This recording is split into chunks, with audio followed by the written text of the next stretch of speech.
박수 올려드리는 건 하나님께 영광의 박수인 거 잘 아시죠? 예. 우리 찬양을 감상으로 보는 거 절대로 아닙니다. 오늘은 화음도 참 잘 맞고, 오늘은 참 모든 게 완벽했다. 잘했다. 예, 물론 수고하셨지만 우리는 찬양과 감사를 다 하나님께 올려드리는 것입니다. 예, 그런 줄 믿습니다. 예, 우리 다시 한번 하나님께 영광의 박수 올려드리겠습니다.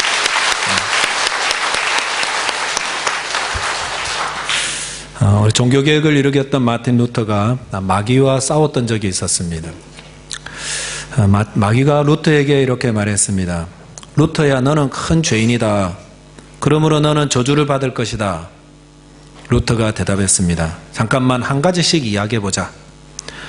나는 큰 죄인이다. 네가 그렇게 말할 자격은 없지만 그 말은 사실이다.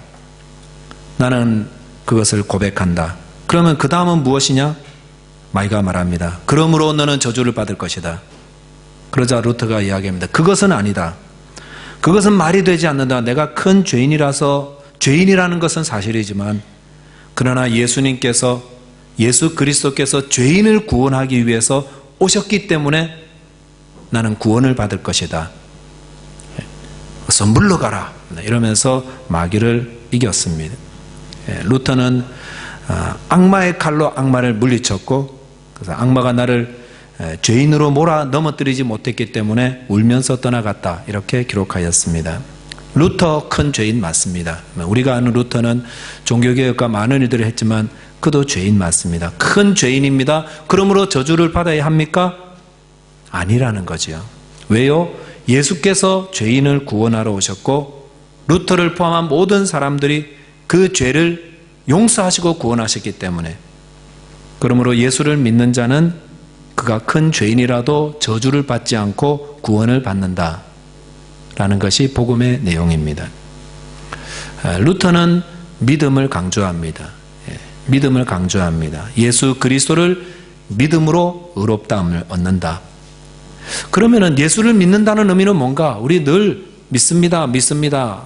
믿음으로 승리합시다 그러잖아요. 뭐가 믿음입니까? 참 믿음은 무엇입니까? 저와 여러분께서 믿음장이라고 알려져 있는 히브리서 11장 말씀을 통해서 오늘은 믿음이 무엇인가에 대해서 함께 묵상하고 또 깨달음을 얻게 되기 바라겠습니다. 믿음은 첫째로 바라는 것들의 실상입니다. 이것부터가 어렵습니다. 벌써 믿음은 바라는 것들의 실상이다. 무슨 말이겠습니까? 1절 말씀해 보니까 믿음은 바라는 것들의 실상이요 보지 못하는 것들의 증거니라고 말씀하였습니다. 이 말씀은 첫자 1절을 시작하면서 믿음에 대해서 중요한 정의를 내리고 있습니다. 믿음은 바라는 것들의 실상이다. 좀 잘라서 볼까요? 실상은 뭐냐? 실상이라는 헬라어 히포스타시스라는 말은 기초를 의미하고 있습니다. 즉 실상이라는 것은 기초라는 거죠. 우리가 기초 하잖아요. 기초라는 것은 보이는 것이 아닙니다. 특히 건물을 예로 든다면 건물에서 제일 중요한 것은 기초입니다. 요즘 우리 주변에 건물들을 많이 짓고 있는데 건물을 지을 때 제일 중요한 거, 제일 중요한 공사, 묻지 않아도 다 아는 겁니다. 기초공사입니다.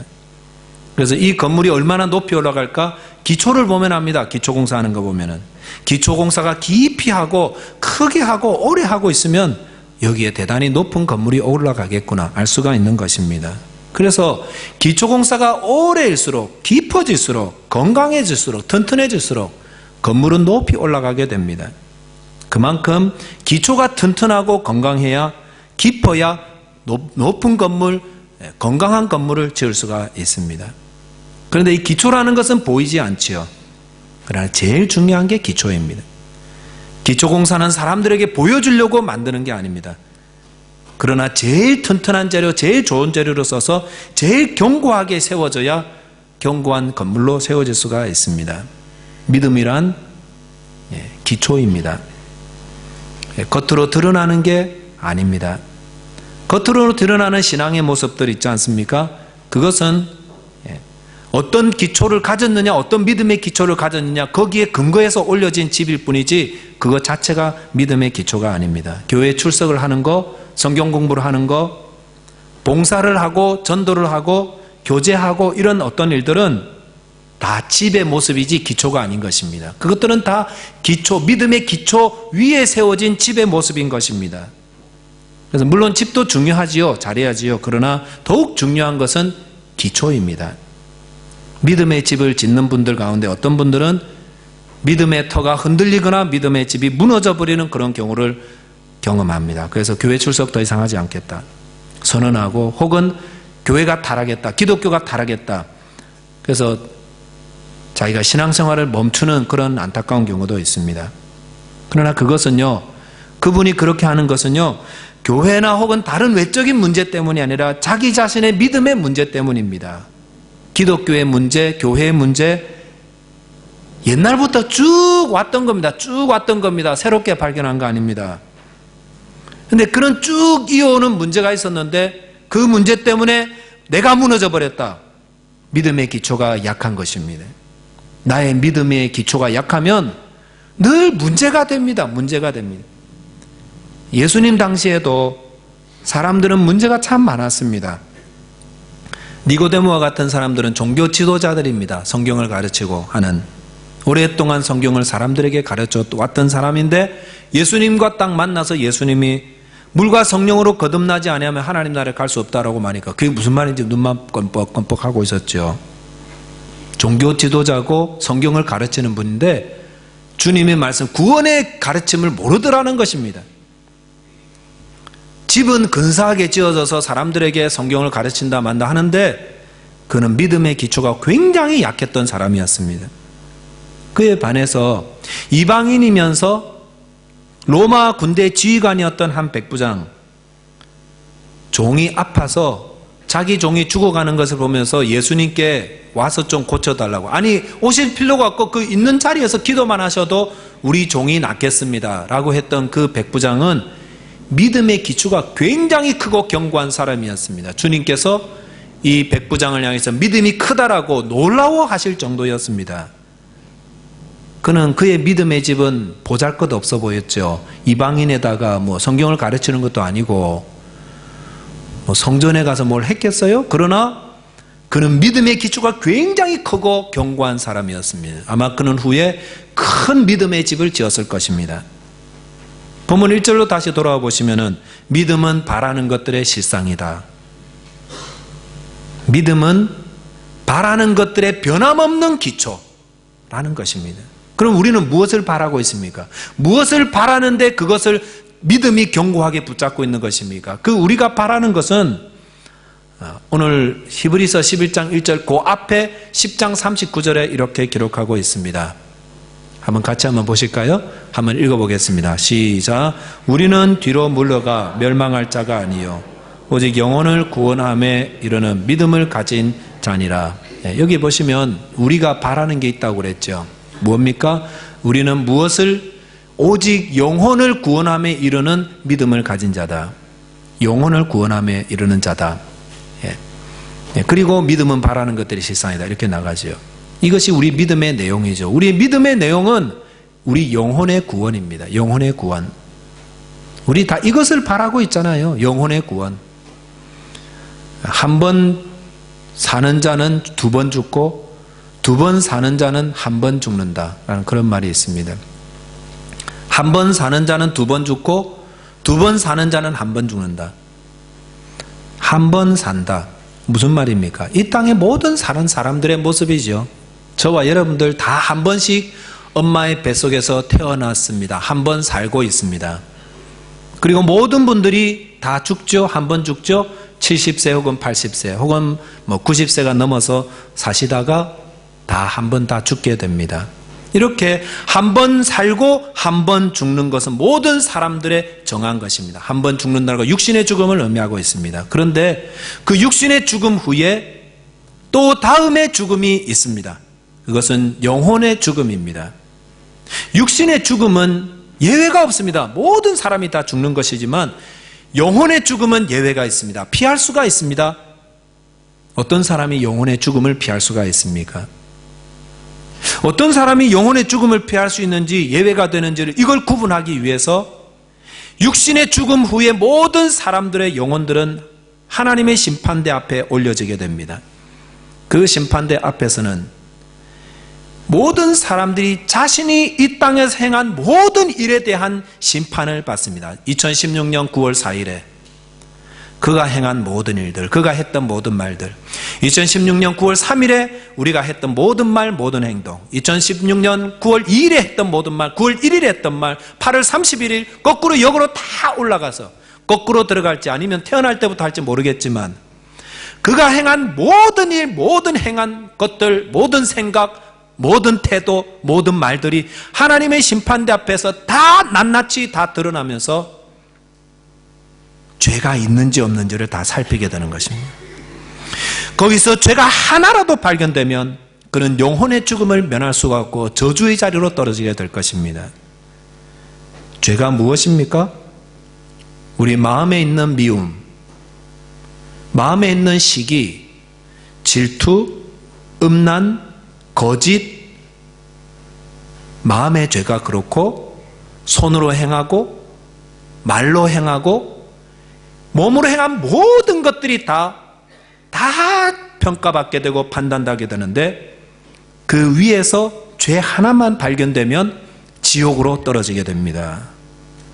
영혼의 죽음을 맞이하게 됩니다. 근데 문제가 무엇입니까? 이 땅에 살면서 죄 하나도 짓지 않은 순수한 영혼은 한 사람도 없다라는 것입니다. 성경은 로마서 3장 23절 말씀에 모든 사람이 죄를 범하였음에 하나님의 영광에 이르지 못하더니 라고 하였습니다. 모든 사람이 다 죄를 범했습니다. 그 말은 하나님의 그 영혼의 심판대 위에서 죽임당하지 않을 사람은 아무도 없다라는 것입니다. 이것이 우리 인간의 운명인 것입니다. 그래서 한 번 태어난 사람은 모두 2번 죽습니다. 그런데 하나님이 이런 우리를 불쌍히 여기셔서 우리에게 살 길을 주셨습니다. 2번 죽지 않고 한 번만 죽어도 되는 길을 열어주셨는데 그것은 바로 예수 그리스도를 믿음으로 얻는 구원입니다. 하나님은 이 땅에 그의 아들 예수 그리스도를 2000년 전에 이 땅에 보내주셔서 모든 사람의 죄를 대신하여서 십자가에 죽게 하셨습니다. 그리고 이 예수를 믿는 자마다 그 자신의 죄가 다 용서를 받고 그 사람의 영혼은 구원을 얻게 하셨습니다. 이 예수를 믿는 것, 그것을 거듭나는 것이라고 성경은 말씀합니다. 이 거듭남은 어떤 것입니까? 이 거듭남은 그 전까지는 내가 나의 삶의 주인이었습니다. 그래서 나의 뜻대로 살아가고 내 생각대로 살아가고 내 중심이고 모든 게 내 중심, 나의 중심이고 결국 나의 유익과 나를 위해서 살아가는 것이 처음 사람의 모습이고요. 거기서 거듭나면 어떻게 됩니까? 예수를 믿음으로 거듭나면 이제는 주인이 나의 주인이 내가 아니라 예수님이 주인이 되시는 것입니다. 그래서 예수님의 뜻과 예수님의 명령과 예수님 말씀대로 순종하며 살아가고 결국 예수님 중심으로 살다가 예수님을 위해 사는 것이 그것이 영적 거듭남의 삶이라는 것입니다. 이렇게 2번 태어난 사람은 한 번만 죽습니다. 그래서 이것이 기독교인들이 믿는 것이고 이게 우리 기독교인들이 바라는 것입니다. 우리 기독교인들도 다 죽습니다. 육신의 죽음 다 죽습니다. 그 죽음은 피할 수가 없습니다. 그러나 우리는 그 죽음 후에 2번째 죽음을 피하게 될 것을 바랍니다. 그것은 영혼의 구원이요, 구원 얻는 자는 영원한 생명을 누리게 되는 것입니다. 요한복음 3장 36절 말씀에서 한번 같이 한번 읽겠습니다. 아들을 믿는 자에게는 영생이 있고 아들에게 순종하지 아니하는 자는 영생을 보지 못하고 도리어 하나님의 진노가 그 위에 머물러 있느니라. 영원한 생명, 이것이 우리가 바라는 것입니다. 이것은 예수를 믿는 자에게 주시는 하나님의 선물입니다. 이것이 우리 믿음의 내용이고 이 믿음이 튼튼할 때, 이 믿음의 기초가 튼튼할 때에 우리는 바른 기독교인의 삶을 살아가게 되는 것입니다. 2번째로 믿음은 보지 못하는 것들의 증거라고 하였습니다. 믿음은 보지 못하는 것들의 증거입니다. 1절 후반절에 나오는 내용이죠. 믿음은 보지 못하는 것들의 증거다. 보지 못하는 것들을 증명해주고 증거해주고 확신을 주는 게 바로 믿음이라는 겁니다. 보지 못하는 것들이란 무엇입니까? 그 앞에 나오는 바라는 것들이죠, 이게. 즉, 보지 못하는 것들이라는 것은 영생을 말하고 있습니다. 우리는 영생을 볼 수가 없습니다. 또 내가 영생을 받은지 아닌지 아니면 저주를 받은지 볼 수가 없습니다. 관상을 이렇게 보면은 저 사람 참 예수를 잘 믿고 영생 얻은 사람 같아. 뭐 대충은 맞출 수가 있어요. 예수 오래 믿고 성화된 사람들 보면은 한경직 목사님처럼 하회탈처럼 이렇게 이런 얼굴 있죠. 네. 그런 얼굴들 보면은 조금 알 수는 있는지 모르겠지만 정확하지는 않습니다. 또 그의 삶을 통해서 저 사람은 예수 믿는 것 같다. 저 사람은 영생 얻은 삶이다. 우리가 그렇게 볼 수는 있는지 모르겠지만 정확하지는 않습니다. 그러나 이 보이지 않는 영생의 삶에 대한 증거가 있는데 그것은 바로 믿음입니다. 증거라는 헬라어 원문을 보니까 확신으로 이렇게 번역돼요. 확신이에요. 보지 못하는 것들의 확신. 무슨 말이겠습니까? 눈으로 봐서 할 수 없는 그 영생을 확실하게 보여주는 그것이 바로 믿음이다라는 것입니다. 그래서 믿음이 있으면 그는 자신이 영생을 얻었음을 확신하게 됩니다. 보이지 않는 것을 보게 하는 것. 결혼 주례를 하게 되면 저는 늘 먼저 확인하는 게 있습니다. 그것은 그 사람이 미혼인지를 싱글인지를 확인하는 것입니다. 제가 오래 알아와도요 모르잖아요. 또 어디 가서 또 결혼생활 하고 있으면서 오는지. 겉으로는 미혼처럼 보이는데 기혼인 사람들도 있습니다. 반대로 기혼처럼 보이는데 이건 좀 억울한 일인데 아주 젊은 미혼처럼 보이는 젊은 미혼인 사람들도 있습니다. 요즘처럼 결혼이 늦어지는 시기에 결혼 전에 이 미혼을 확인하는 작업이 굉장히 필수적이에요. 실제로 애가 둘 딸려 있는 가정이 있는 사람인데 겉보기에는 미혼 같아요. 뭐 반지 딱 끼고 나오면은 빼버리면은 몰라요 이게. 겉으로 보아서는 알 수가 없는 게 그거 같아요. 그래서 외모를 보고 판단할 수도 없고, 그리고 이야기해가지고요 그렇게 알 수도 있는 것도 아니고, 제가 뭐 한 10년 정도 이렇게 있었다고 보니까 결혼 한 번도 안 했어요. 알 수가 없어요 이게. 뭐 한국 가서 하고 오는데 어떻게 알 수가 있겠어요 그러면은. 그래서 뭘 확인하려고 합니까? 서류 떼오라고 그래요. 서류 떼오라고.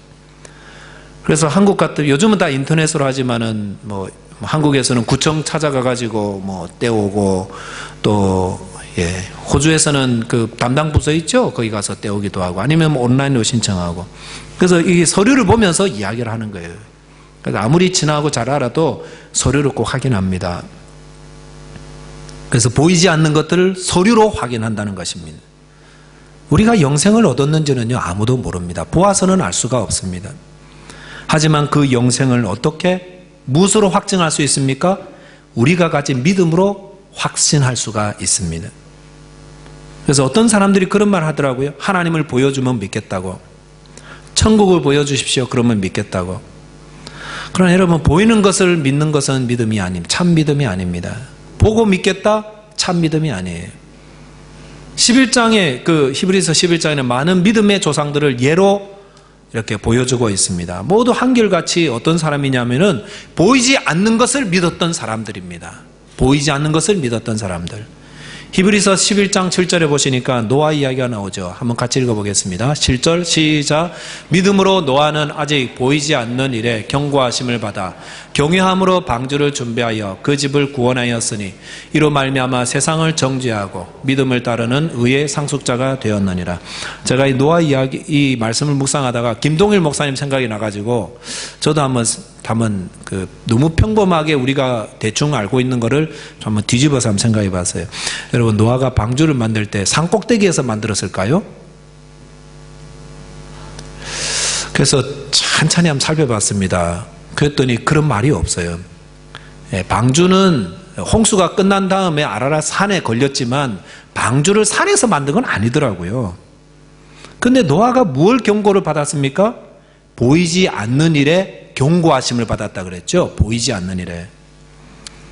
어떤 경고입니까? 하나님께서 이 땅을 홍수로 다 멸하실 것이다 라는 경고였습니다. 왜 이 땅을 홍수로 멸하셨습니까?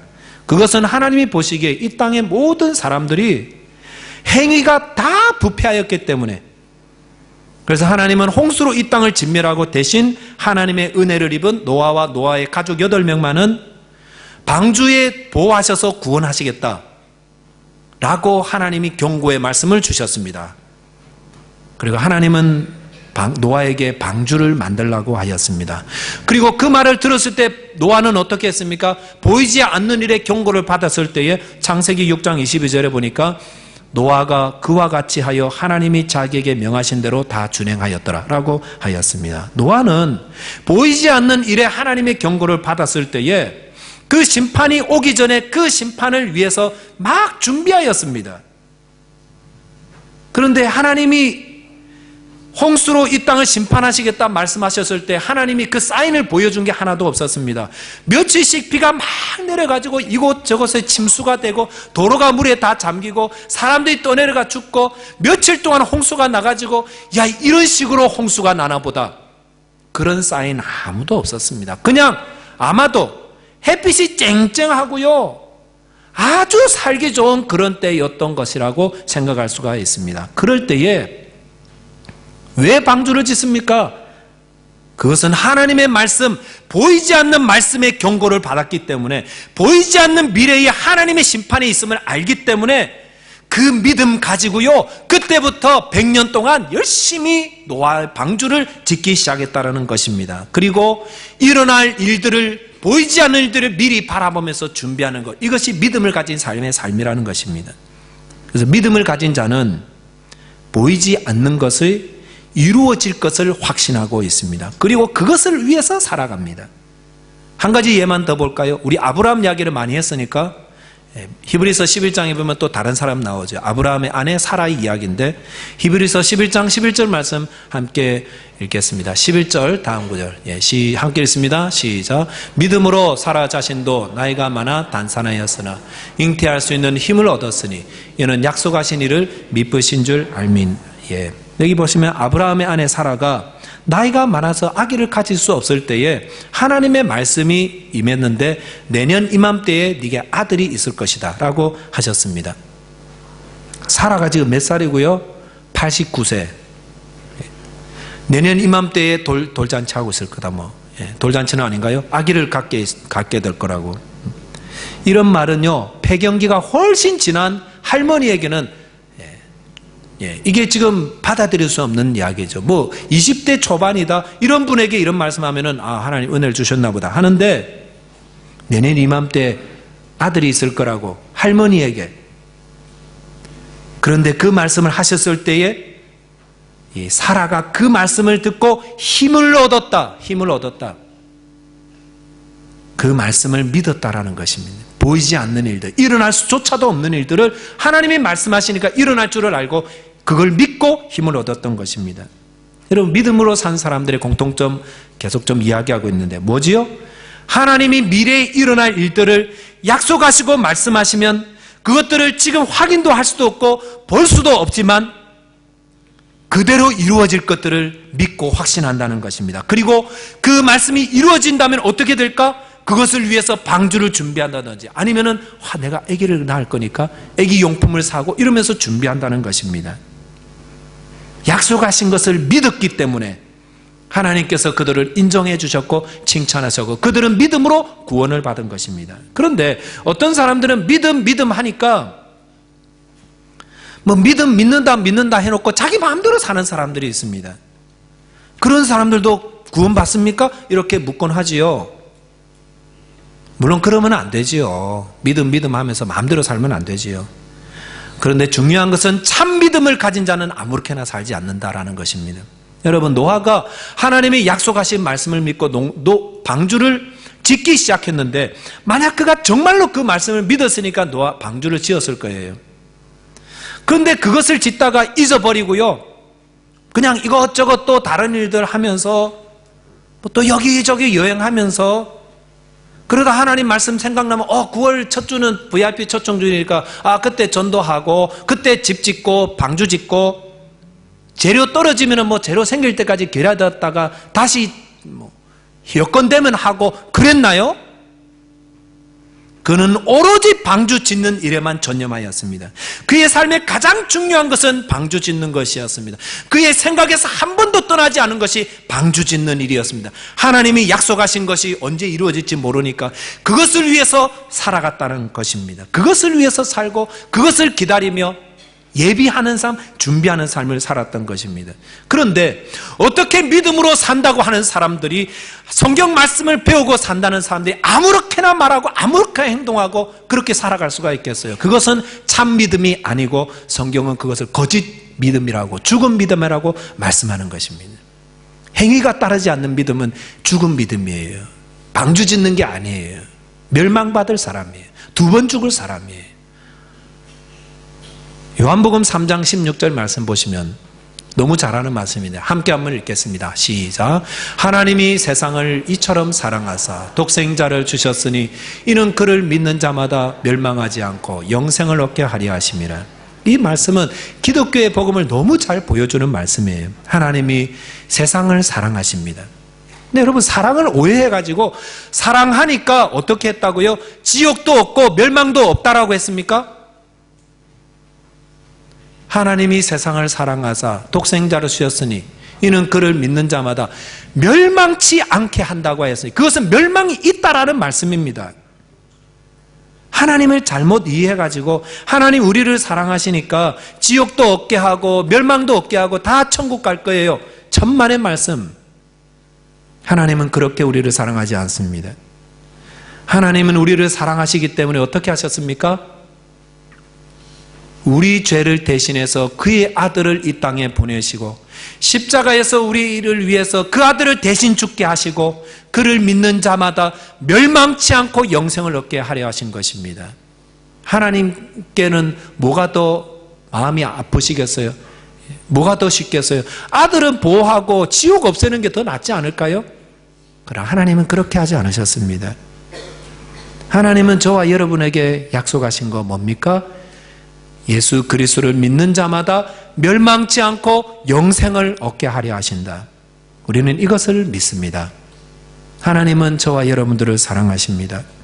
하나님은 저와 여러분 중 그 어떤 누구도 멸망의 길 가기를 원치 않으십니다. 하나님이 말씀하신 영생의 길은 믿음의 길입니다. 저와 여러분이 예수를 믿음으로 죄사함과 영생을 얻게 되시기를 바라겠습니다. 기도하겠습니다. 하나님 아버지 감사합니다.